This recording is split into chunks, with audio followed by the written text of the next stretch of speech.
Assalamualaikum warahmatullahi wabarakatuh. Bismillahirrahmanirrahim. Ashhadu an la ilaha illallah wa ashhadu anna Muhammadar Rasulullah. Allahumma salli ala Sayyidina Muhammad wa ala ali Sayyidina Muhammad. Rabbi syrah li sadri wa yassir li amri wahlul 'uqdatam min lisani yafqahu qawli. Amin. Bismillahirrahmanirrahim. Salam santunku, salam kasih sayangku buat para sahabat-sahabatku tercinta dimanapun Anda berada, baik yang ada di dalam ataupun yang ada di luar negeri. Semoga kita semua senantiasa selalu di dalam lindungan Allah Subhanahu wa ta'ala. Amin ya rabbal alamin. Bismillahirrahmanirrahim. Siapakah iblis yang selama ini diceritakan di dalam Al-Quran itu? Mari kita bersama kita buka di dalam surat Al-A'raf ayat yang ke-12. Bismillahirrahmanirrahim.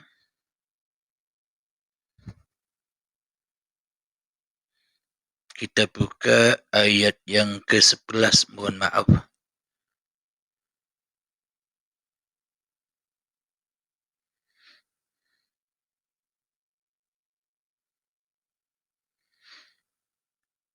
Bismillahirrahmanirrahim. Walaqad khalaqnakum thumma sawwarnakum thumma qulna lil malaikati isjudu li adama fasajadu illa iblis lam yakun minasyajidin, yang artinya, dan sungguh kami telah menciptakan kamu, kemudian membentuk tubuhmu, kemudian kami berfirman kepada para malaikat, bersujudlah kamu kepada Adam. Maka mereka pun sujud kecuali iblis. Iya, iblis tidak termasuk mereka yang bersujud. Shadaqallahul azim. Mari kita bongkar makna mutasabbihat dari ayat ini. Siapakah Adam itu, siapakah malaikat itu, dan siapakah iblis itu? Mari kita simak lagi artinya. Bismillahirrahmanirrahim. Dan sungguh kami telah menciptakan kamu. Ini ungkapan kepada sang Adam, kepada yang tidak ada, kepada anak cucu Adam, kepada anak cucunya yang tidak ada. Siapakah dia? Ya, kita semua umat manusia sebelum kita terlahir ke dunia ini. Kemudian membentuk tubuhmu. Kemudian kami berfirman kepada para malaikat, bersujudlah kamu kepada Adam. Maka mereka pun bersujud. Nah, jadi ketika ketiadaan diri manusia kita di hati kita saat kita dicipta sejak dari tanah dahulu hingga menjadi tumbuhan, hingga menjadi hasil dari tumbuhan dan sayuran, padi, buah-buahan, hingga menjadi sel sperma dan sel telur hingga menjadi gumpalan darah, gumpalan daging, menjadi janin dan terlahirlah sebagai bayi yang suci. Kullu mauludin yuladu alal fitrah. Itulah yang dimaksud sujudnya para malaikat kepada Adam. Jadi di sini sujud itu hanya kiasan, hanya sanepan. Bukan sujud-sujud seperti sujudnya kita sholat.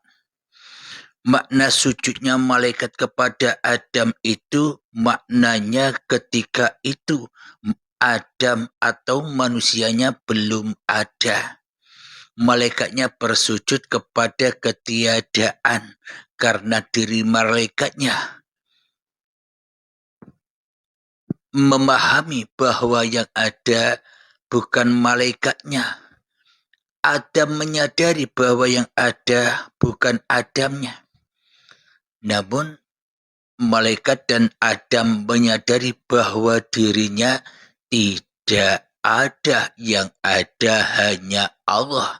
Itulah makna bersujud, itulah makna mengabdi, itulah makna menyembah.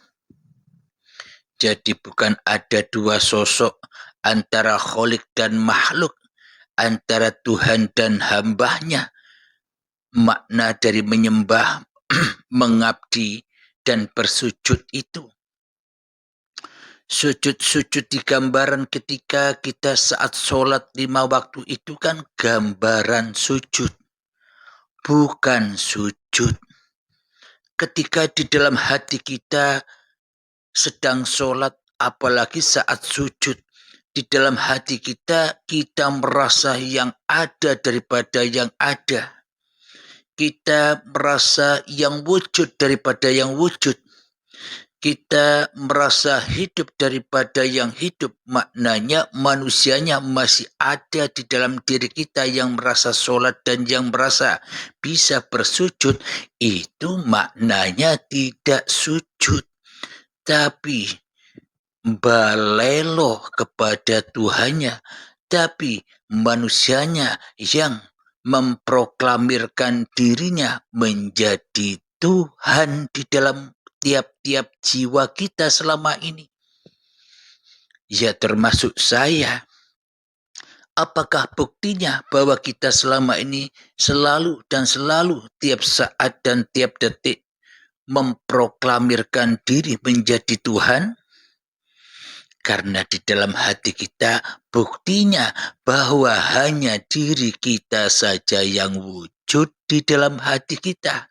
Buktinya bahwa kita yang hidup di hati kita, buktinya bahwa kita yang merasa berkuasa di dalam hati kita selama ini yang tanpa Tuhan.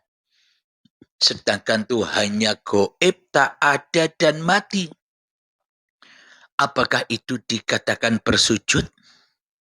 Sementara kita di dalam hati kita telah menjadi Tuhannya diri kita sendiri daripada Allah sebagai Tuhannya kita. Kenapa? Karena kita belum pernah bersujud kepada Allah. Karena kita belum Islam indallah. Inna dina indallahil Islam. Sesungguhnya agama di sisi Tuhan adalah selamatnya hatimu di dalam mengabdi kepada Tuhanmu. Selamatnya hatimu di dalam mengabdi kepada Tuhanmu yang bagaimana? Seperti sujudnya para malaikat kepada Adam. Seperti sujudnya para malaikat kepada ketiadaannya di dalam hatinya, yang ada hanyalah la ilaha illallah. Itulah yang dimaksud bersujud itu. Ketika duduk hati bersujud, ketika berdiri hati bersujud, ketika berbicara hati bersujud, ketika mandi hati bersujud, ketika makan dan minum hati bersujud, ketika wudhu, ketika sholat 5 waktu hati bersujud, ketika sholat duha hati bersujud, ketika sholat tahajud hati bersujud, ketika berselawatan hati bersujud, ketika membaca Al-Quran hati bersujud, ketika berzikiran atau apapun, ketika bekerja, ketika berjalan, ketika berdiam, ketika naik kendaraan, semua aplikasi di dalam kehidupan, semua di dalam bersujud. Itulah yang dimaksud mengabdi dan menyembah.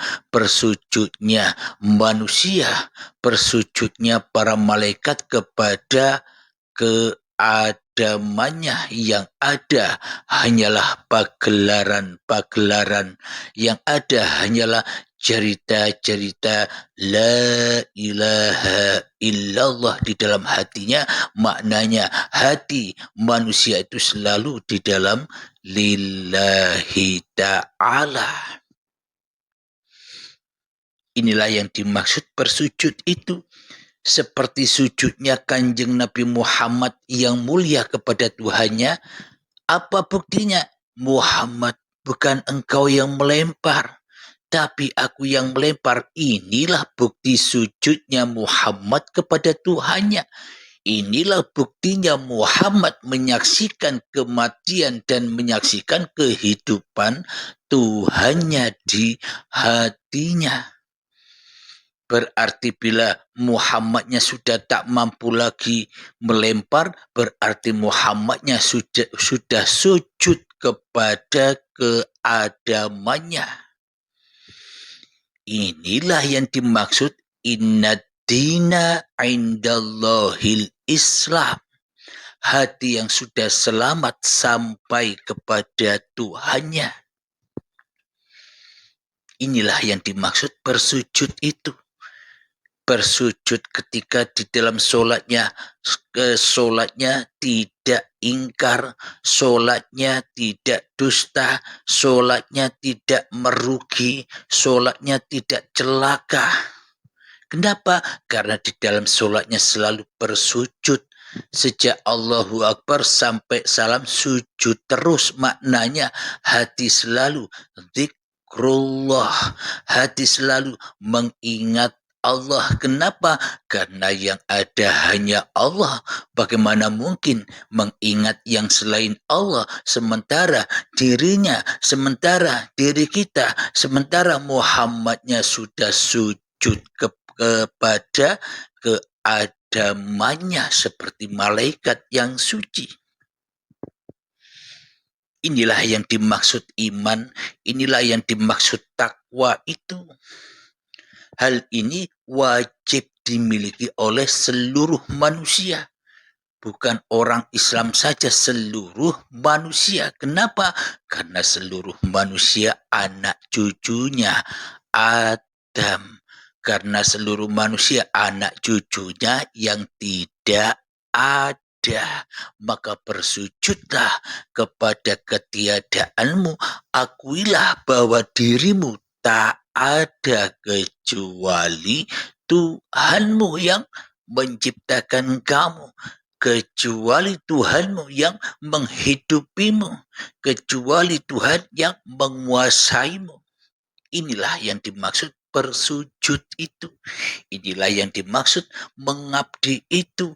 Inilah yang dimaksud akimis sholata.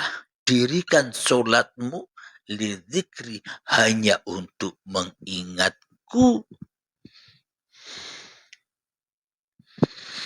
Alhamdulillahirabbil alamin.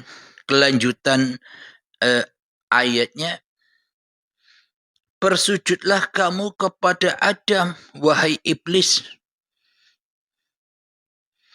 Maka iblis tidak termasuk mereka yang bersujud. Kenapa iblis tidak termasuk mereka yang bersujud? Kita lanjutkan ayatnya yang ke-12. Bismillahirrahmanirrahim. Qala ma mana'aka alla tasjuda id amartuk qala ana khairum minhu khalaqtani min nar wa khalaqtahu min tin. Yang artinya Allah berfirman, apakah yang menghalangimu sehingga kamu tidak bersujud kepada Adam ketika aku menyuruhmu? Iblis menjawab, aku lebih baik daripada dia. Engkau ciptakan aku dari api, sedangkan dia engkau ciptakan dari tanah. Inilah rahasia yang belum pernah terbongkar. Inilah rahasianya yang tidak pernah diketahui oleh seluruh manusia. Hanya manusia yang diutus oleh Allah. Hanya para nabi dan para rasul lah yang mengetahui. Karena para nabi dan para rasul sudah sujud kepada Tuhannya. Karena para nabi dan para rasul yang ada hanyalah la ilaha illallah, yang mengungkap ya Allah sendiri, yang mengungkap ya uripe Allah sendiri. Mari kita bongkar mutasabihat dari ayat yang terbesar yang tak pernah diunggah, yang tak pernah dibahas oleh manusia karena butanya mata hatinya, ya termasuk saya. Mari kita bongkar bersama agar diketahui terutama oleh diri saya dan diketahui terutama buat sahabat-sahabatku yang kucintai dan untuk seluruh manusia, agar rela bersujud kembali kepada nenek moyangnya. Siapa? Anak cucu Adam. Awalnya Adam, awalnya tak ada, ya harus berani mengakui bahwa dirinya sebenarnya tidak ada kecuali Allah, kecuali Tuhan yang mengadakan, kecuali Tuhan yang mewujudkan, kecuali Tuhan yang menguasakan dirinya. Kita baca kembali dan kita gali makna mutasabihat, makna yang terkubur dalam selama ini. Allah berfirman, apakah yang menghalangimu sehingga kamu tidak bersujud kepada Adam ketika aku menyuruhmu? Iblis menjawab, aku lebih baik daripada dia. Engkau ciptakan aku dari api, sedangkan dia engkau ciptakan dari tanah. Coba kita hayati bersama-sama.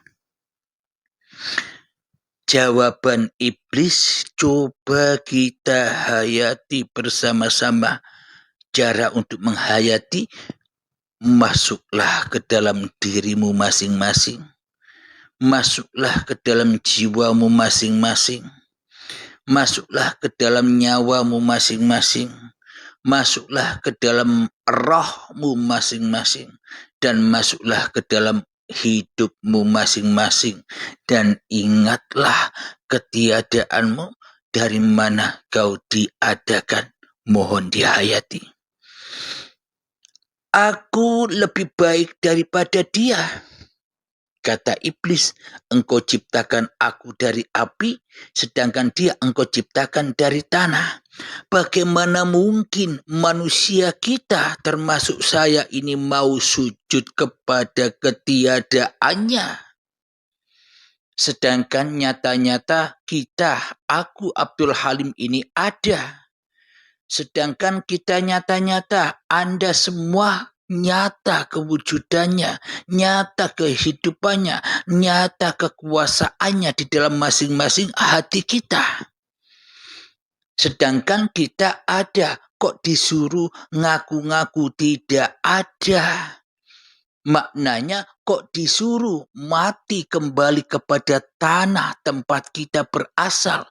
Kok disuruh kembali kepada Adam, tanah ketika sebelum kita diadakan, diciptakan, diwujudkan di dunia ini. Tentunya Abdul Halim, tentunya kita semua tidak mau mengakui ketiadaan diri kita di hati kita. Tentunya kita tidak rela dan tidak ridho mengakui bahwa diri kita tak ada. Inilah iblis itu. Sayalah iblis yang diceritakan selama ini di dalam Al-Quran. Bukan Anda, saya. Abdul Halim inilah yang dimaksud iblis oleh Allah di dalam Al-Quran selama ini. Yang tidak rela dirinya dikatakan tidak ada. Berarti selama kita mengaku ada, itulah iblis yang dari api neraka. Hawa nafsu kita inilah api neraka itu. Hawa nafsu kita inilah ciptaan iblis. Maknanya hawa nafsu inilah api-api iblis. Api kesombongan, api keingkaran, mengingkari Tuhannya di dalam hatinya. Api persekutuan, api riya, api iri, api dengki, api ujub, api sombong. Itulah fahsya wal mungkar itu. Karena dari api hawa nafsu manusia kita, dari api, mana mungkin mengakui bahwa diri kita tak ada. Karena sesungguhnya diri kita sudah nyata kewujudannya di hati kita masing-masing. Yang tidak mau disuruh kembali kepada ketiadaan di dalam surat Al-Insan ayat pertama. Dulu pernah ada pada tiap-tiap diri manusia yang mana saat itu tak ada yang bisa disebut. Manusia disuruh kembali kepada habitat diri manusianya. Manusia diutus kembali kepada hakikat diri manusianya yang bukan apa-apa dan yang bukan siapa-siapa. Itulah makna bersujud itu. Manusia disuruh kembali ke sana, tidak mau. Allah saja yang goib. Allah saja yang mati. Aku hidup, aku ada, aku nyata. Allah saja yang tidak nyata. Inilah setan itu yang terbuat dari api kesombongan, api kemungkaran, api kemaksiatan, api kesirikan. Berarti aku sekarang menyadari bahwa iblis yang diceritakan di dalam Al-Quran itu sebenarnya aku sendiri, Abdul Halim. Maka Anda jangan ikuti aku, Abdul Halim, karena aku adalah iblis yang diceritakan di dalam Al-Quran. Bila Anda semua sahabat-sahabatku mau ikut iblis, apa Anda tidak takut berkawan, bersahabat dengan iblis? Jadi jangan ngikuti saya, karena saya adalah iblis yang diceritakan di dalam Al-Quran itu. Karena diri saya Dajjal yang ditunggu-tunggu manusia, yang ditakuti manusia sejak dulu sampai akhir zaman. Dajjal yang selalu menyesat-nyesatkan manusia dari jalan Tuhannya. Ayo, siapa yang mau ikut saya? Tak makan. Alhamdulillahirabbil alamin. Bila kita ikut iblis, akhirnya solat kita dimakan iblis. Ibadah kita dimakan iblis. Solawatan kita dimakan iblis. Baca Al-Quran kita dimakan iblis. Semua amal kebaikan dan amal ibadah kita semuanya dimakan oleh iblis. Hangus. Inilah yang dimaksud iblis itu saya sendiri. Jangan rame-rame. Jadi iblis ini tidak mau bersujud kepada Adam. Kenapa? Karena engkau ciptakan aku dari api, sedang Adam engkau ciptakan dari tanah. Kita tidak menyadari selama ini bahwa kita ini hanya seonggok tanah. Maka dari itu sholat 5 waktu itu tujuannya hanyalah untuk supaya manusia mau bersujud kepada asal usulnya, yakni tanah, mencium tanah, hancur lebur kepada ibu pertiwinya jadi tanah lagi. Maka jangan ngaku-ngaku wujud, maka jangan ngaku-ngaku hidup lagi, mati saja. Maka dari itu setelah takbiratul ikram di dalam sholat 5 waktu, maka manusianya sendekap. Itulah tujuan sholat itu, itulah tujuan bersujud itu, agar kita tidak jadi Tuhan lagi, maka matilah. Disuruh mati, tapi anehnya kita tambah hidup, tapi anehnya dengan sholat kita tambah sombong, tapi anehnya dengan sholat kita tambah bangga, tapi anehnya dengan sholat kita malah merasa tambah mulia di dalam hati kita. Berarti kita jauh dari persujudan itu. Kenapa? Karena belum masuk. Inna dina indallahil Islam. Hati menolak perintah-perintah Allah untuk bersujud kepada Adam. Kok bersujud kepada iblis selama ini yang selalu sombong? Kok bersujud kepada iblis yang selama ini selalu membangga-banggakan dirinya? Kok bersujud kepada iblis yang selama ini memulia-muliakan dirinya seperti saya ini, seperti Abdul Halim ini? Maka jangan ikuti saya ini iblis. Kalau Anda kan malaikat, kalau Anda semua kan orang-orang yang mulia. Saya orang-orang yang hina, mohon jangan ikuti saya. Karena sebenarnya Dajjal, iblis, setan yang diceritakan di dalam Al-Quran itu ya saya sendiri ternyata. Maka jangan ikuti Abdul Halim. Ikuti saja Allah sebagai Tuhan Anda. Ikuti saja perintah-perintahnya Allah untuk selalu dan selalu bersujud kepada Adam, bersujud kepada leluhur-leluhur Anda.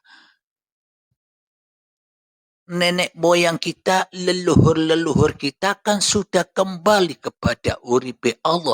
Itulah yang dimaksud menghormati roh-roh, arwah-arwah leluhur itu. Maknanya ahadkan, jadikan satu roh-roh yang banyak itu. Ahmad bila mim, jadi ahad. Ahadkanlah roh-roh itu. Roh leluhur yang banyak itu ahadkanlah menjadi uripe Allah yang jadi satu dengan hidup yang menghidupimu. Jadi satu dengan uripe Allah yang mewujudkan mematikan kita, yang menghidupkan kita, yang mengkuasakan kita ketika kita sudah kembali bersujud kepada Adam, maka bertemulah roh kita dengan roh-roh para leluhur. Jadi ahad, yakni ya uripe dewe, uripe Allah, Ruhullah. Alhamdulillahirabbil alamin.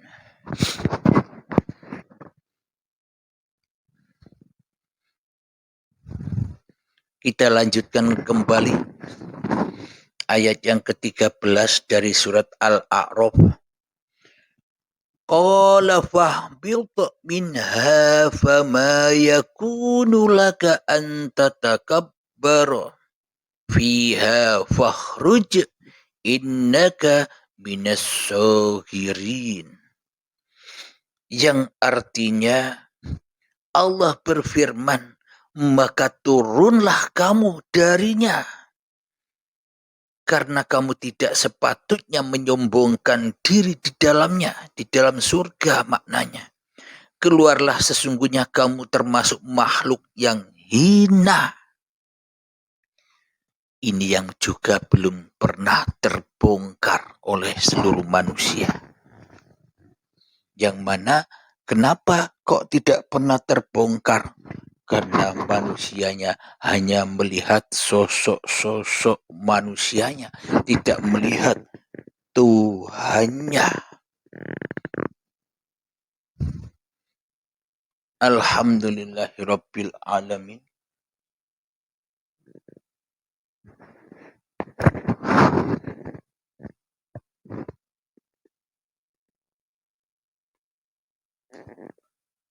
Alhamdulillahirabbil alamin. Kita ulang kembali. Allah berfirman, maka turunlah kamu darinya, yakni turunlah dari surga, karena kamu tidak sepatutnya menyombongkan diri di dalamnya. Keluarlah, sesungguhnya kamu termasuk makhluk yang hina. Coba kita hayati bersama. Surganya Adam itu mana? Surganya ketiadaan itu adalah ketika diri kita belum bisa mengaku-akui bahwa hidup dan badan ini milik kita. Itulah surganya Adam. Ketika kita masih dicipta dari tanah sampai menjadi bayi, itulah surganya Adam.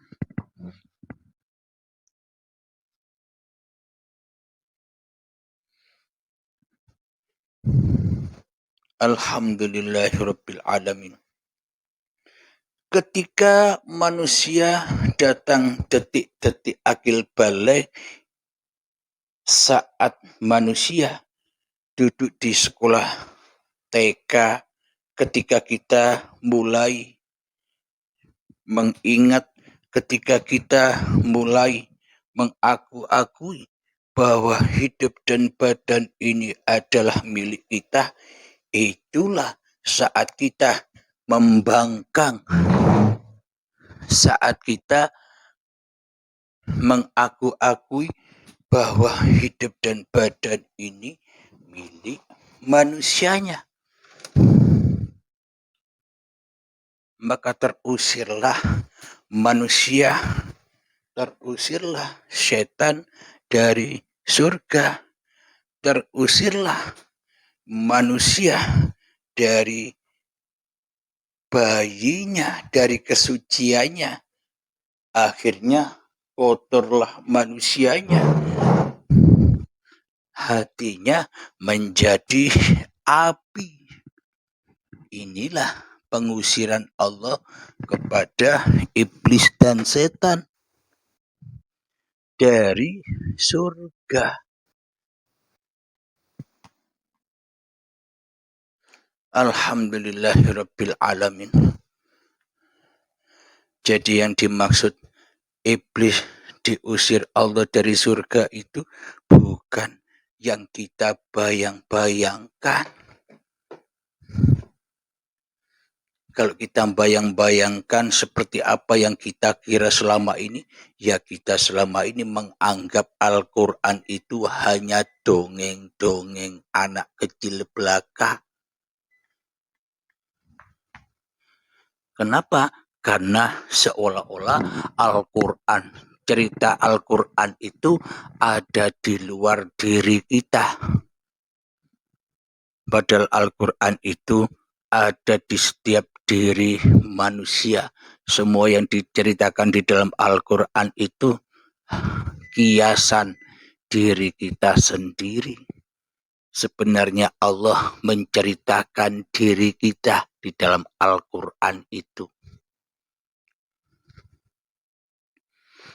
Jadi kita sudah memahami setan dan iblis itu ketika menyombongkan dirinya, ketika hawa nafsu merasa dirinya yang wujud, ketika hawa nafsu merasa dirinya yang hidup, ketika hawa nafsu merasa dirinya yang berkuasa daripada kewujudan Allah, daripada kehidupan Allah, dan daripada kekuasaan Allah, maka terusirlah manusia dari singgasananya Allah, diturunkan ke dunia.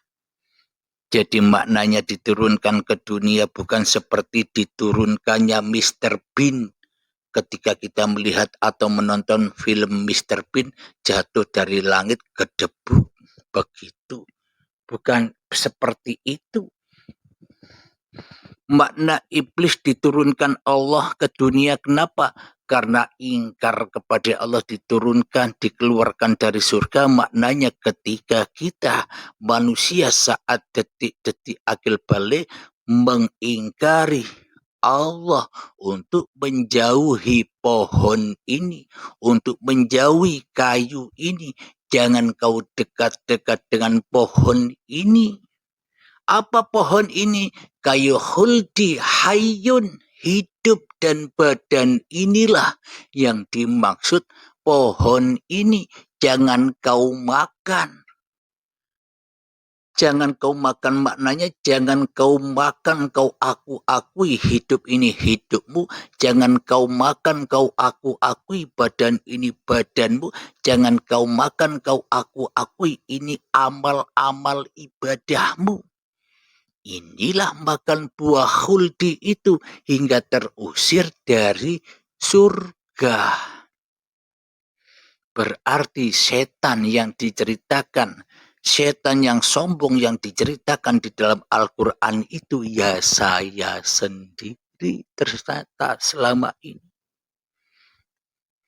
Jadi jangan ikut saya biar tidak jadi setan. Alhamdulillah. Jadi keluarlah, sesungguhnya kamu termasuk makhluk yang hina, maka terhinalah saya ketika diriku merasa ada daripada adanya Allah. Terhinalah saya ketika diriku merasa hidup daripada hidupnya Allah. Terhinalah saya ketika diriku merasa urip daripada uripe Allah. Terhinalah saya ketika diriku merasa bangga daripada bangganya Allah, merasa mulia daripada mulianya Allah, maka aku terhina atas kesombonganku kepada Tuhanku yang menciptakan aku di hatiku. Jelas bukan? Ternyata siapakah setan yang diceritakan di dalam Al-Quran itu? Oh ternyata setan iku yo aku dewe yang tidak mau sujud kepada Adam, yang tidak mau kembali ke asal usul kejadiannya. Dari Allah kita tidak mau pulang kepada Allah. Kita selalu dan selalu selama ini pulang kepada hawa nafsu kita sendiri, pulang dan pulang kepada kekuasaan manusia kita sendiri daripada kepada Allah. Itulah kesombonganku, itulah iblis dan setan, sehingga aku diturunkan ke dunia ini sengsara, dibakar oleh api dunia, dibakar oleh cinta-cintaku sendiri terhadap yang selain Allah. Itulah kau ciptakan aku dari api. Api-api apa? Api-api cinta yang selain Allah. Sedangkan Adam itu suci seperti malaikat. Sucinya Allah. Ketika manusia sudah suci dari kemanusiaannya di dalam hatinya, seperti imannya Kanjeng Nabi Muhammad, seperti sujudnya malaikat kepada Adam. Muhammad, bukan kau yang melempar, tapi aku yang melempar. Itulah yang dimaksud Muhammad sujud kepada ketiadaannya. Malaikat yang sujud kepada keadamannya.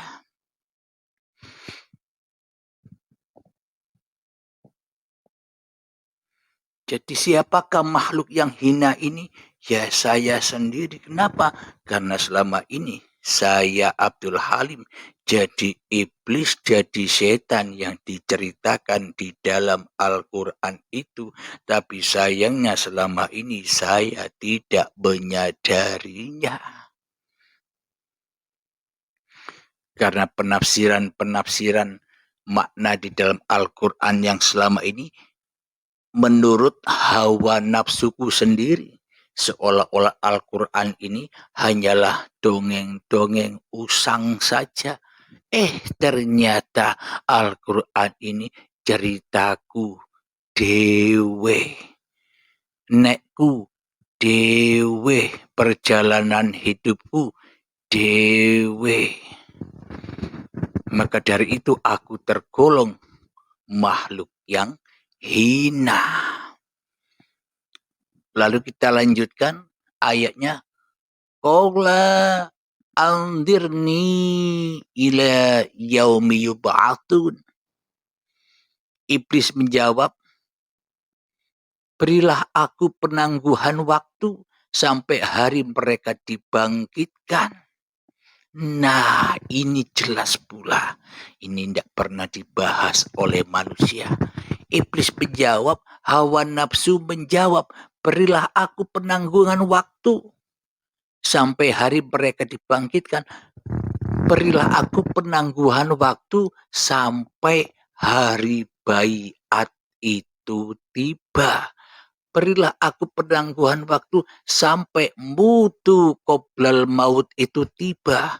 Sebelum itu terjadi, maka aku disiksa terus dengan cinta-cintaku dengan dunia. Disiksa dengan harta-hartaku. Disiksa dengan anak-anakku. Disiksa dengan istri atau suamiku.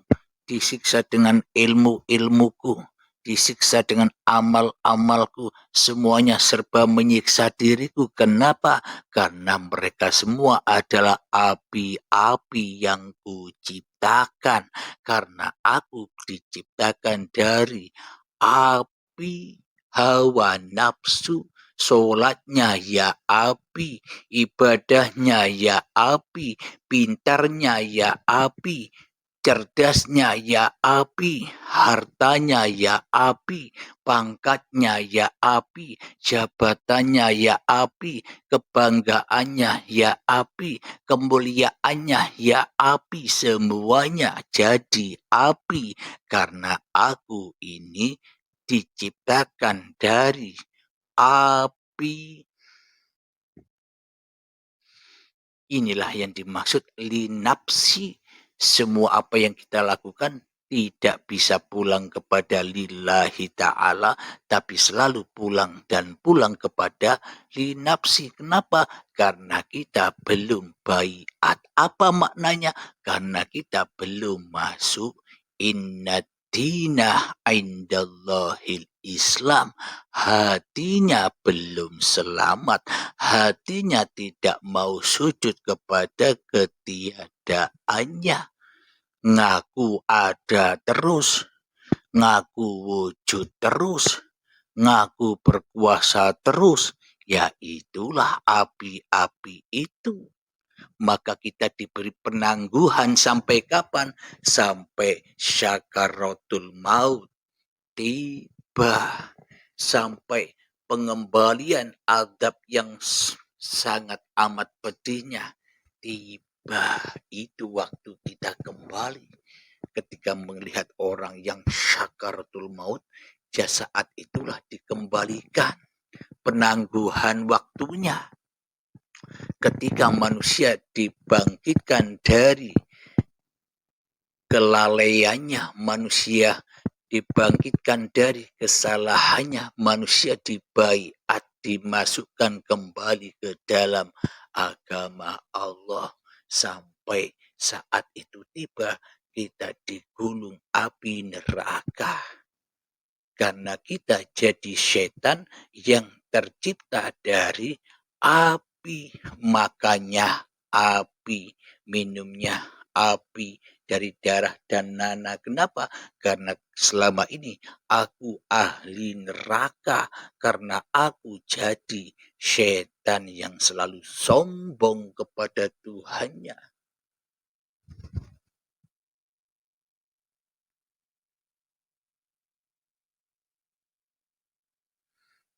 Alhamdulillahirabbil alamin. Kita lanjutkan ayatnya, Al-A'raf ayat yang ke-15. Qala innaka minal mundzirin. Allah berfirman, benar, kamu termasuk yang diberi penangguhan waktu. Nah, kita dikasih kesempatan waktu. Sampai kapan kita dibaiat?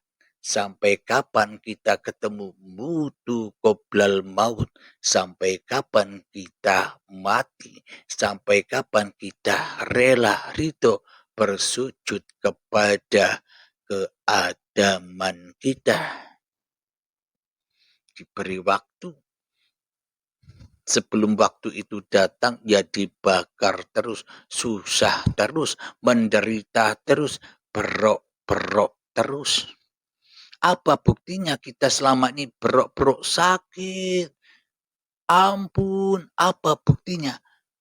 Buktinya saat kita berdoa mengharap-harap dunia kepada Allah. Mengharap-harap terpenuhi kebutuhan dunia kepada terpenuhi keduniaan kita dari kemiskinan. Ya Allah, berilah aku rezeki yang banyak, berilah keberhasilan atas cita-citaku. Itulah yang dimaksud tolong-tolong itu. Berok-berok itu yang dimaksud ampun-ampun itu, ahli neraka itu. Ya doa-doa kita yang selama ini tidak berdoa.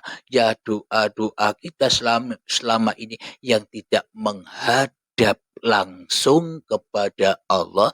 Tapi doa-doa kita menghadap iblis dan setan. Yakni doa-doa kita menghadap hawa nafsu kita sendiri. Doa-doa kita menghadap atau untuk menuruti kesenangan-kesenangan kita sendiri, dan kita mengabaikan perintah Allah untuk bersujud kepada Adam. Jadi berok-beroknya, minta tolong-tolongnya ahli neraka ketika manusianya selalu haus dan haus dengan dunia. Dikasih seberapapun dunia tetap haus, kurang saja. Dikasih rezeki segini, kurang saja. Itulah kehausan ahli neraka. Berarti nerakanya besok apa sekarang? Ayo.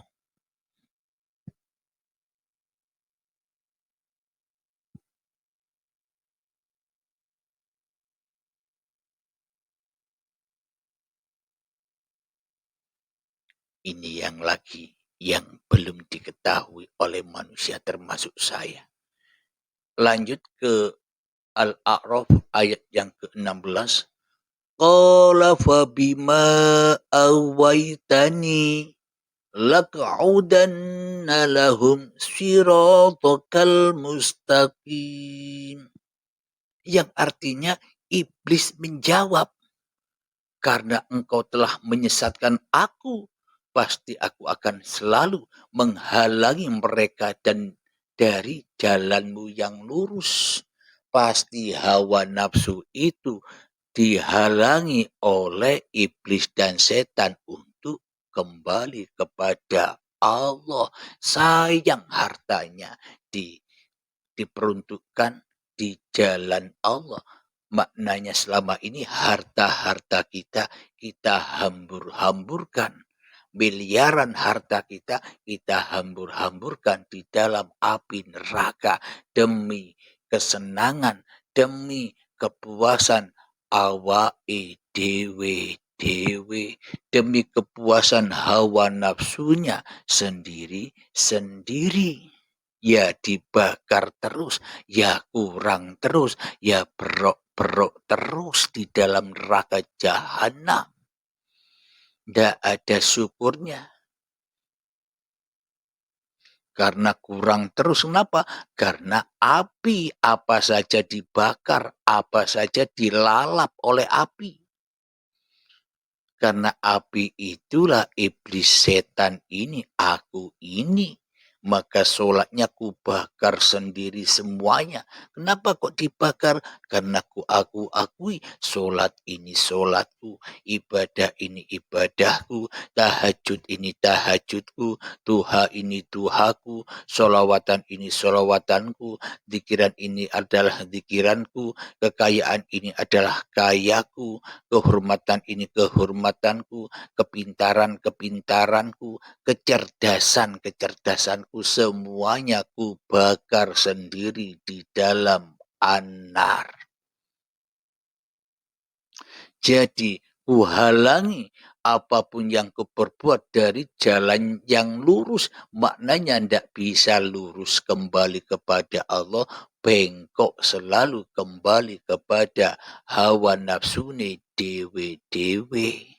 Jadi terhalang ketika iblis setannya masih ada, ketika manusianya belum terbaiat, diputus kemanusiaannya, maka selamanya masih kesasar arwahnya, gentayangan di dunia ini, gentayangan di harta-hartanya, gentayangan di anak-anaknya, gentayangan di istri suaminya, gentayangan di ilmu-ilmunya, gentayangan di kepintarannya, gentayangan di kecerdasannya, gentayangan di urusan-urusan dunianya. Jadi hantu-hantu yang terbakar, hantu-hantu yang butuh diselamatkan, arwah-arwah yang tersesat.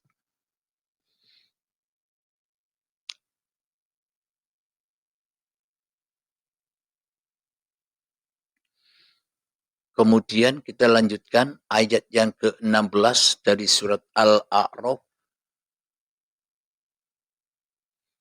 Tsumma la'atiyannahum min baini aydihim wa min khalfihim wa an aymanihim wa an syama'ilihim wala tajidu aktsarahum syakirin.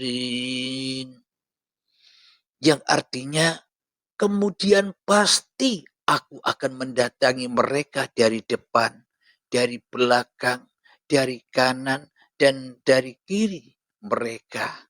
Dan engkau tidak akan mendapat kebanyakan mereka bersyukur. Nah, cocok sudah dengan keiblisanku, cocok sudah dengan api-apiku, yang mana yang kulihat di depan dan belakang semuanya api, atas bawah semuanya api, yang kulihat dan yang kudengar semuanya hanya api, yang mana aku tak pandai bersyukur dengan nikmat-nikmat Allah.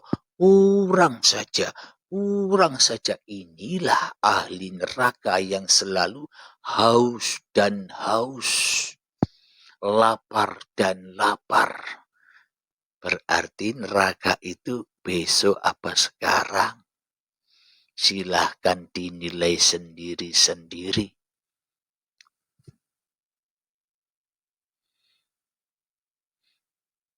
Jadi dibungkam mulut kita, didekap mata kita, didekap telinga kita agar tidak menyaksikan ayat-ayatnya Allah, dan kita agar tersesat selalu menyaksikan ayat-ayatnya iblis dan setan, ayat-ayatnya Abdul Halimi dewe.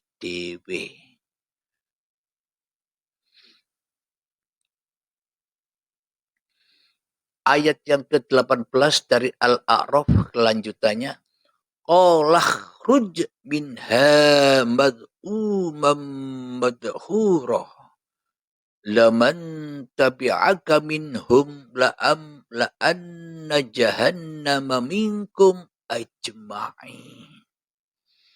Yang artinya Allah berfirman, keluarlah kamu dari sana, dari surga maksudnya, dalam keadaan terhina dan terusir. Sesungguhnya barang siapa di antara mereka ada yang mengikutimu, pasti akan aku isi neraka jahanam dengan kamu semua. Cocok sudah yang diceritakan tadi, bahwa neraka jahanam itu kapan? Ayo, besok apa sekarang? Ya terserah Anda yang menilai.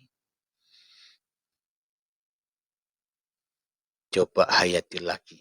Allah berfirman, keluarlah kamu dari sana, dari surga, dalam keadaan terhina dan terusir. Sesungguhnya barang siapa di antara mereka ada yang mengikutimu, pasti akan aku isi neraka jahanam dengan kamu semua. Kapan kita selama ini merasa haus dan haus dunia? Kurang terus. Kapan itu? Kan sekarang.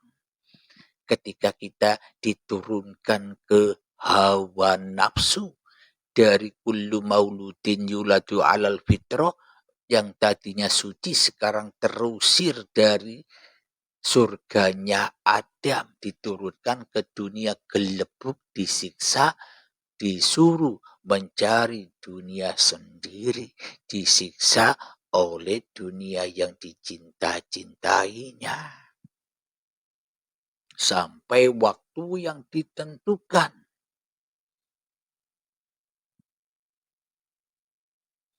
Ayat yang selanjutnya,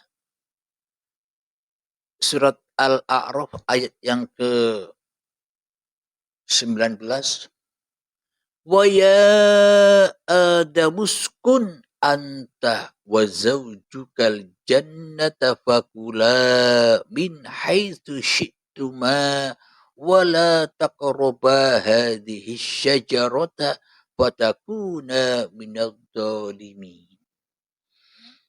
Yang artinya, dan Allah berfirman, wahai Adam, tinggallah engkau bersama istrimu dalam surga dan makanlah apa yang kamu berdua sukai. Tapi janganlah kamu berdua dekat pohon yang satu ini. Apabila didekati kamu berdua termasuk orang-orang yang zalim. Ayat ini pasti Anda pahami. Bagi para sahabat yang sudah berbaiat pasti memahami. Coba sahabat yang sudah berbaiat, silakan dihayati. Saya baca kembali. Dan Allah berfirman, wahai Adam, tinggallah engkau bersama istrimu dalam surga dan makanlah apa saja yang kamu sukai berdua. Tetapi jangan kamu berdua dekati pohon yang satu ini. Apabila kau dekati, kamu berdua termasuk orang-orang yang zalim. Sahabatku yang sudah berbaiat pasti memahami. Coba diulang-ulang lagi Al-A'raf ayat yang ke-19 sambil bawa tongkatnya.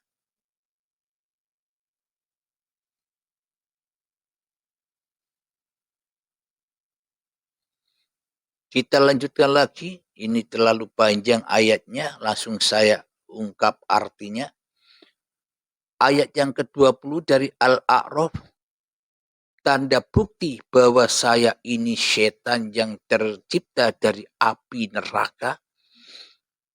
Ayat yang ke-20, kemudian setan membisikkan pikiran jahat kepada mereka apa agar menampakkan aurat mereka yang selama ini tertutup.